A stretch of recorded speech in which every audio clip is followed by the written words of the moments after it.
tous, je voulais vous faire ce petit live pas trop prévu pour vous parler un petit peu des plantes et de l'accompagnement émotionnel. Donc je voulais vous faire ce petit live à l'occasion de l'atelier en ligne que je propose demain, ce qui est appelé Résilience, plantes et pratiques pour les moments difficiles. Donc il sera disponible en replay si jamais vous n'êtes pas disponible demain soir pour participer en direct. Et avant de vous parler un petit peu de comment les plantes peuvent nous accompagner au niveau émotionnel, j'avais envie de vous dire un petit peu pourquoi j'ai voulu faire ce petit live et cet atelier autour des plantes et de l'accompagnement émotionnel. C'est parce que depuis, on le sait bien tous, depuis 1 an et demi, voire un petit peu plus, il y a pas mal de choses difficiles qui se passent. On a eu des nouvelles aussi récemment qui peuvent nous amener beaucoup de stress, d'anxiété ou de peur par rapport à l'avenir. Il y a aussi tout ce qui se passe au niveau climatique. Il y en a qui sont sous les inondations. Ici, c'est plutôt la sécheresse, comme d'habitude, qui fait que on s'inquiète un petit peu pour tout ce qui peut être la nature qui a du mal à suivre avec tous ces changements, tout aussi bien que nous. Et je recevais pas mal de messages de gens qui trouvent ça difficile. Je vois plein de choses passer aussi, où il peut y avoir un peu un sentiment d'impuissance, un sentiment d'anxiété générale, de peur, de colère. Et les plantes peuvent nous accompagner sur ce chemin-là. Mais en tout cas, les plantes, c'est pas miraculeux. C'est pas parce qu'on prend une plante que tout d'un coup tout va bien et le moral remonte à 100%. C'est comme au niveau physique, les plantes peuvent nous accompagner, mais elles vont pas tout faire pour nous. C'est vraiment le mot accompagner, c'est pas soigner pour moi, c'est juste accompagner dans un processus dans lequel on est pleinement acteur. Et de penser qu'on prend des plantes comme on prendrait une pilule et que tout va bien, pour moi c'est pas travailler avec la nature ni dans le sens des plantes médicinales.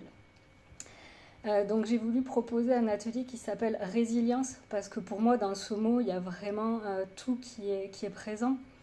Dans le mot résilience, il y a cette notion qu'il y a des choses difficiles auxquelles on fait face, mais il y a aussi la notion qu'on a la force en nous et qu'il faut aller la chercher pour pouvoir passer au-delà. Et dans ce mot résilience, il n'y a pas non plus, si ça va pas bien, c'est pas grave, passe au-dessus et puis oublie un peu tout ou enfouis un peu tout. Non, c'est vraiment aussi être présent avec ce qui est et apprendre à faire face aux choses, faire du mieux qu'on peut avec les ressources qu'on a. Et parfois on a des ressources et parfois on n'en a pas. Donc c'est vraiment s'écouter, comme toujours quand on travaille avec les plantes médicinales, on écoute le corps, on s'écoute et on voit ce qui est juste pour nous. Donc je voulais vous parler un tout petit peu de la manière dont les plantes peuvent nous aider au niveau émotionnel. Je ne parlerai pas non plus complètement en détail, sinon il y en a pour 3 heures. Donc c'est pour ça que je propose un atelier sur ce sujet. Mais en tout cas, il y a vraiment deux manières, deux grandes choses, deux manières dont les plantes peuvent nous accompagner. La première, c'est qu'elles peuvent vraiment nous aider à renforcer notre système nerveux. Et en fait, si on a un système nerveux qui fonctionne bien, qui est pleinement dans ses pleines capacités, on va être plus facilement capable à faire face à ce qui nous arrive.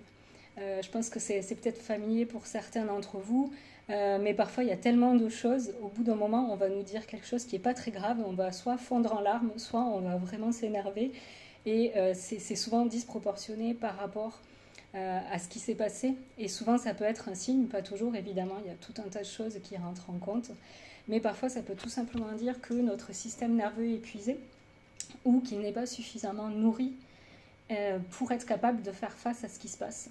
Donc c'est souvent quand on a les nerfs à fleur de peau, d'ailleurs on utilise vraiment ces expressions imagées, c'est pas pour rien. On peut avoir les nerfs qui sont électriques, des fois on peut se sentir électrique au point où on n'arrive plus à dormir par exemple. Et tout simplement partir à la base, c'est souvent ça qui est le plus important, partir à la base, nourrir le système nerveux, c'est ce qui va nous permettre de mieux pouvoir faire face à tout ce qui nous arrive au niveau émotionnel. Donc, une des plantes dont j'ai envie de vous parler, et je vous parlerai plus en détail demain dans l'atelier, c'est l'avoine. Donc l'avoine sauvage, c'est une plante qui est extrêmement commune, qu'on trouve dans les champs. Donc là, évidemment, c'est un petit peu tard pour l'accueillir parce qu'elle est déjà partie en graines, mais c'est une plante qui a vraiment la capacité de nourrir le système nerveux en profondeur. Et c'est pas une plante miracle non plus, c'est une plante qu'on prend à longueur, dans la durée. plusieurs mois, pour vraiment aller renforcer le système nerveux à la base. Et toutes ces plantes en fait qui vont toujours nourrir à la base, quel que soit l'organe du corps, ce sont des plantes avec lesquelles il faut travailler sur la longueur. Donc sur le moment, avec l'avoine, on peut sentir une sensation de bien-être, d'être relaxé, mais on ne sent pas toujours son effet immédiat, c'est plus quelque chose qui peut être ressenti sur le long terme. Et ensuite, la manière dont j'aime beaucoup utiliser les plantes médicinales, c'est qu'elles ont la capacité d'engager notre système parasympathique. Et en fait, qu'est-ce que c'est que notre système parasympathique? C'est l'opposé du système sympathique. En termes plus simples, le système sympathique, quand il est engagé, c'est quand on est en mode stress. Et en fait, ce mode stress, à la base, c'était fait pour notre survie. C'était pas quelque chose de négatif, mais dans notre société, on est beaucoup plus souvent dans ce mode stress qu'en mode parasympathique, alors que notre corps n'est pas fait pour ça. Il est fait pour être la plupart du temps en mode parasympathique. Et en fait, le corps, qu'il y ait un danger réel dont on doit s'échapper, comme nos ancêtres qui avaient besoin d'échapper à des animaux sauvages qui leur couraient après, par exemple, ou que ce soit tout ce qui se passe aujourd'hui et qui nous amène cette anxiété, cette peur pour l'avenir, le corps va réagir exactement de la même manière. Il va être en état de stress, en état d'alerte, en état d'urgence. Et quand on est dans cet état-là, on n'est pas, les autres fonctions du corps vont être un petit peu à l'arrêt, puisqu'elles ne sont pas nécessaires à la survie sur le moment. Mais surtout, il y a une partie du cerveau qui va en quelque sorte prendre en otage la partie du cerveau qui nous permet de réfléchir, d'agir et d'avoir des gestes ou des actions ou des mots sensés. Donc on est vraiment dans cette réaction d'urgence très réactive, très liée aussi au cerveau reptilien, aux réflexes ancestraux. Donc il n'y a rien de mal à ça si c'est passager et ça nous sert, mais à la longue d'être dans cet état-là en permanence, ce n'est pas quelque chose qui nous permet de continuer à avancer et qui peut, sur le long terme, faire du mal non seulement au corps, mais aussi nous donner un certain poids au niveau mental et au niveau émotionnel. Donc là, les plantes sont vraiment nos meilleurs alliés pour nous aider à entrer dans ce système parasympathique et nous aider à nous apaiser, à nous poser. Donc je voulais vous en parler d'une ce soir, mais il faut toujours penser que les plantes, elles ont chacune leur personnalité, leur manière d'agir, qui vont plus ou moins venir être en accord avec la manière dont on a tendance à réagir. Donc quand on est en mode stress, quand on fait face à un danger, qu'il soit physique ou qu'il soit émotionnel, qu'on perçoit comme un danger en tout cas, on a souvent des réactions différentes selon notre personnalité ou encore selon les événements qui se sont passés pour nous dans notre enfance ou plus récemment. Et soit on va vouloir se battre, donc là c'est la colère, c'est souvent ça qui est activé ces derniers temps, on voit beaucoup de choses autour de ça. Donc la colère, c'est pas toujours négatif, ça peut être transformé aussi en moteur d'action et de passion. C'est juste quand ça devient hors contrôle, évidemment, que c'est plus compliqué à gérer. On peut avoir une réaction où on est complètement paralysé. Et là, on le voit aussi, on peut se sentir, quand il se passe beaucoup de choses dans notre vie ou dans le monde, on peut juste se sentir complètement submergé, ne pas savoir quoi faire. Juste être complètement dans l'inaction, se sentir complètement alourdi et ne plus avoir envie d'avancer ou tout simplement ne plus savoir quoi faire d'autre. Donc il y a un certain état de stagnation ou de paralysie. Et la troisième chose qui peut se passer quand on est en état de stress, ça y est, j'ai un bug, je dois être en état de stress, de passer en live. Qu'est-ce que je voulais vous dire d'autre ? Ça ne me revient pas. Bon, peut-être que ça reviendra au fur et à mesure. Il y a aussi, voilà, ça revient. C'est pas quelque chose qui m'est familier, donc c'est peut-être pour ça. Moi, j'ai plus tendance à ces deux choses que je viens de vous décrire. Il y a ce qu'on appelle, alors en anglais on dit tend and befriend, donc c'est en quelque sorte on fait ami-ami avec l'ennemi pour qu'il ne s'attaque pas à nous. Donc avec un animal sauvage, on peut essayer de le calmer, de le caresser. Je suis pas sûre que ça marche avec un animal sauvage, peut-être plus avec un chien domestique un peu agressif. C'est plutôt une réaction qui n'était pas naturelle dans nos réflexes ancestraux, qui s'est plus développée avec nos sociétés modernes. Mais c'est quelque chose que l'on peut voir, par exemple, quand on travaille et qu'on a un patron pas super sympa, mais qu'on n'a pas envie de se faire virer, on lui dit oui monsieur, merci monsieur, etc. Même si de l'intérieur, ça nous ronge totalement. Donc ça aussi, ça peut être une autre réaction qui se passe. Donc il peut y avoir des plantes qui peuvent aider à tous ces niveaux-là. Là, je ne vais pas rentrer dans les détails parce qu'il faut passer dans beaucoup d'infos, mais j'en parlerai demain dans l'atelier. Mais en tout cas, une plante qui peut vraiment nous aider quand on est dans cet état de stress où on n'arrive plus à réfléchir, on est vraiment activé par toutes les choses que l'on voit, que l'on entend, on n'arrête pas de les tourner en rond dans notre tête. Ça peut aussi se traduire par des tensions au niveau physique.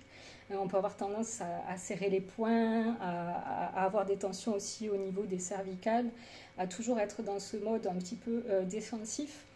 Et une super plante, qui était une plante sacrée des druides, c'est la verveine officinale.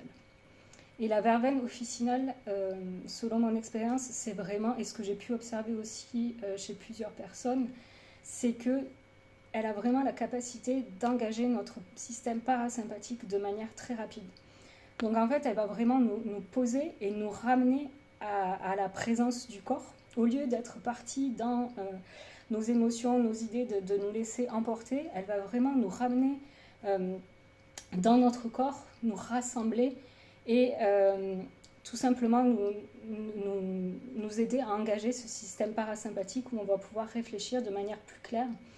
Et en fait, j'aime vraiment travailler avec les plantes de cette manière, parce que justement, en nous ramenant à cette présence et en apaisant nos pensées qui sont en mode urgence, en mode il faut que je fuis cette situation qui est dangereuse pour moi. Donc évidemment, consciemment, on ne se dit pas ces choses comme ça, mais c'est ce que notre corps va interpréter, et donc il va mettre tout un tas de mécanismes en place pour fuir ce danger. Et quand on est dans cet état-là, on ne peut pas penser clairement. On va juste essayer de s'échapper le plus vite possible. Donc ces plantes-là, il y en a plusieurs qui font partie de la catégorie des plantes du système nerveux qui sont amères souvent. Elles ont vraiment cette capacité d'engager le système parasympathique, de faire descendre l'énergie qui est complètement concentrée dans la tête et dans les pensées vers le corps. Et la verveine officinale est également une plante qui est rafraîchissante. Donc ça, c'est l'énergétique des plantes dont je parle assez souvent. Elle va rafraîchir le corps. Donc rafraîchir les pensées, ça peut être aussi quelque chose qui est très important quand on a tendance à avoir beaucoup de feu. Donc en général, c'est quand on a une réaction de colère par rapport à des choses qui se passent, par rapport au danger. D'ailleurs, vous l'avez peut-être déjà vu, des personnes qui sont en danger vont se mettre en colère, tout simplement parce que c'est aussi une protection pour ne pas ressentir ce danger ou pour se donner de la force.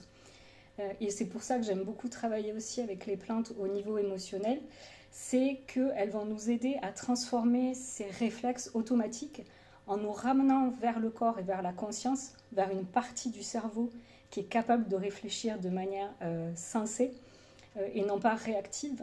Et du coup, on va être beaucoup plus capable de gérer nos émotions. Donc ça ne veut pas dire qu'on va pas ressentir les émotions, qu'elles vont tout effacer, pas du tout. Au contraire, parfois elles peuvent les activer, mais en nous permettant d'être en conscience, elles nous permettent de voir ces émotions, de leur faire face sans se laisser complètement submerger. Donc pour moi, la verveine officinale, c'est une de mes préférées. Puis voilà, c'est vraiment une plante de nos traditions, de nos terres, plante sacrée des druides. Donc je précise que c'est la verveine officinale qui est très très amère, rien à voir avec la verveine citronnée que tout le monde connaît, à laquelle tout le monde pense quand on parle de verveine. C'est pas du tout le même goût, donc c'est une plante qui est puissante. Et en général, quand il y a un goût puissant, ça nous dit attention, ne pas en abuser. Mais en tout cas, dans des moments difficiles, avoir une petite préparation, donc une teinture mère ou un vinaigre, et prendre quelques gouttes, ça peut vraiment permettre d'apaiser et de nous aider à pouvoir faire face à ce qui nous arrive. Donc, il y aurait beaucoup de choses à vous dire. Donc, si vous êtes vraiment intéressé par ça, pour celles qui n'étaient pas là au début, j'avoue que quand je parle, j'ai un peu du mal à lire tous les messages, désolée. Mon cerveau, il arrive à se concentrer que sur une seule chose en ce moment. Je suis moi-même un peu en mode stress avec beaucoup d'activités au niveau des plantes. Il y a eu beaucoup de distillation, là il faut filtrer pas mal de choses, donc mon cerveau est un peu fatigué. Euh, donc demain j'aurai des notes pour rien oublier de vous dire. Mais du coup l'atelier en ligne, vous pouvez vous inscrire. Donc si vous regardez sur Instagram, le lien est dans mon profil. Sinon si vous regardez sur Facebook, je mettrai le lien dans les commentaires. Donc c'est un live demain à partir de 7h30. On fera aussi quelques pratiques, on fera une méditation avec une plante justement pour travailler sur tout ça. Mais si vous n'êtes pas disponible, il y aura un replay qui sera disponible et que vous pourrez regarder pendant 6 mois. Et je voulais aussi vous parler d'une autre chose parce que quand on parle de l'état émotionnel, souvent on parle de ce stress, de ces choses qui nous submergent. Mais parfois, c'est le contraire. Comme je vous disais au début, il peut y avoir une certaine stagnation, une certaine paralysie. Et de prendre une plante qui apaise, qui amène en mode parasympathique, c'est-à-dire en mode où on va vraiment être plus posé, c'est pas forcément ce qui est nécessaire quand c'est ce qui nous arrive. Donc quand il y a une stagnation, une paralysie, là on va vouloir prendre des plantes plus toniques du système nerveux, des plantes qui pourraient être stimulantes, surtout pour les personnes qui ont déjà beaucoup de feu. Donc dans ce cas-là, il vaut mieux, pour les personnes qui ont tendance plus à la stagnation, paralysie, là, de prendre ces plantes-là qui sont stimulantes, comme par exemple la sarriette, qui est une excellente tonique du système nerveux, avec un goût que j'adore, vraiment très spécial, très différent des autres plantes aromatiques, mais qui est une belle plante à découvrir. Et elle va être plutôt adaptée dans ces cas-là. Donc c'est pour ça que je parle souvent du fait que les plantes, ça ne va pas fonctionner de la même manière chez toutes les personnes. Pour savoir bien utiliser les plantes, pour nous accompagner au niveau émotionnel, il faut bien se connaître. C'est comme je disais au début, les plantes, ce n'est pas des pilules magiques. Ça ne va pas juste fonctionner de la même manière pour chacun. Il faut vraiment s'écouter et se connaître ses tendances. Bien sûr, on n'a pas toujours les mêmes tendances, toujours les mêmes réactions. On peut évoluer aussi au cours de sa vie, selon ce qui se passe dans notre vie. Mais en tout cas, être à l'écoute de ce qui se passe, comprendre ce qui se passe dans son corps et dans son mental et dans ses émotions, ça peut permettre de vraiment mieux choisir les plantes qui vont être adaptées pour nous. Donc c'est peut-être une petite chose à laquelle vous pouvez réfléchir, celles qui sont là. Je dis celles parce que je sais qu'en général, il n'y a que des femmes. Je crois qu'il y a 95% de femmes qui me suivent et 5% d'hommes qui se sont peut-être perdus. C'est comme ça aussi dans les formations. Mais en tout cas, par rapport à tout ce qui se passe en ce moment, et ce qui se passe peut-être aussi pour vous au niveau personnel, de juste observer quel type de réaction vous avez tendance à avoir. Est-ce que vous avez plutôt tendance à tomber dans la colère ? Est-ce que vous avez plutôt tendance à être dans la paralysie totale, ou est-ce que vous avez plutôt tendance à dire bon ben je me prends pas la tête, je fais ce qui doit être fait, je vais rester dans les clous. C'est pas du tout un jugement. On a tous des choses qui se passent dans notre vie et des fois on n'a juste plus la force de se battre. Donc ça aussi c'est quelque chose d'important à écouter. Est-ce qu'on a vraiment besoin de se stimuler, de sortir de cette paralysie, ou est-ce qu'on est épuisé et on a juste besoin de s'arrêter, de se poser, ou est-ce qu'on a besoin vraiment de calmer la colère, ou est-ce qu'on a juste besoin de la transformer en action juste, pas en action-réaction quand on est en mode stress et activé. Il faut vraiment attendre d'être engagé dans notre mode parasympathique avant d'agir. Ça peut éviter de faire des choses que l'on regrette après. Donc là aussi, c'est vraiment à chacun de voir ce qui est juste. Et les plantes peuvent aussi nous aider à transformer, soit à nous aider à aller dans l'action, soit à nous aider à nous poser et retrouver notre énergie. Donc si on a besoin de se poser et de retrouver notre énergie, quelque chose comme l'avoine ou encore le tulsi ou basilic sacré, c'est des choses qui peuvent vraiment nous aider dans ces cas-là. Donc le tulsi, j'ai mis un petit post récemment sur son action. On en parlera aussi demain dans l'atelier. Donc c'est pour ça que je ne peux pas donner une plante ou même 10 plantes pour notre état émotionnel du moment, parce que c'est vraiment très très variés selon là où on en est. Et c'est ce que j'avais vraiment envie d'explorer demain dans l'atelier en ligne. En tout cas, je regarde l'heure, ouais. Je vais pas continuer trop longtemps sur ce live parce que je sais que je peux continuer pendant des heures et des heures. Euh, mais il faut que je garde mon énergie pour demain aussi. En tout cas, merci d'avoir été là. Merci pour ceux qui écoutent par la suite. Et je voulais juste vous dire courage, quoi qu'il se passe en ce moment pour vous, que ce soit par rapport à ce qui se passe en ce moment ou par rapport à votre situation personnelle. Vous n'êtes pas tout seul. Les plantes peuvent vraiment nous aider. Se relier à la nature aussi, c'est quelque chose, ça paraît simple, on le lit partout, ça en devient presque banal. Mais honnêtement, pour moi, pendant le premier confinement, la chose qui m'a aidé à rester ancrée et pas partir dans des scénarios catastrophes, c'est comme ça que mon cerveau fonctionne. D'ailleurs, du coup, pour les personnes qui ont cette même tendance, le Tulsi, c'est vraiment quelque chose de très efficace qui va recentrer les idées et qui va éviter qu'on s'éparpille partout. Mais au-delà du Tulsi, ce qui m'a vraiment aidé, c'est tout simplement parce que je travaille avec les rythmes de la nature, comme je suis aussi productrice de plantes, pour ceux qui peut-être ne suivent pas mon compte. Du coup, quand on est à ce rythme-là, la folie humaine paraît un petit peu plus loin. Et de vraiment se tourner vers la nature, c'est quelque chose qui, voilà, qu'on entend partout, mais vraiment de le vivre au jour le jour. Je sais que c'est peut-être pas aussi facile quand on est en ville, mais du coup, c'est une bonne occasion d'inviter les plantes chez vous, d'inviter un petit bout de nature chez vous. Et vraiment, ça permet de remettre les choses en perspective aussi. Donc, je vous souhaite bon courage pour la suite, un bel été à vous toutes. Et si vous avez des questions par rapport à l'atelier, que ça vous intéresse, vous pouvez regarder le lien ou vous pouvez poser des questions en dessous de cette vidéo. Donc, je vous dis bonne fin de soirée et encore merci d'avoir pris du temps pour m'écouter. À bientôt peut-être. Alors, je sais jamais éteindre. Je veux pas rater l'enregistrement. Zut. Je sais pas du tout comment on éteint. Vous voyez que je suis très familière avec la technologie. J'ai peur si j'appuie sur le petit X, ça éteigne tout et ça enregistre pas. Il y a quelqu'un qui s'y connaît un petit peu?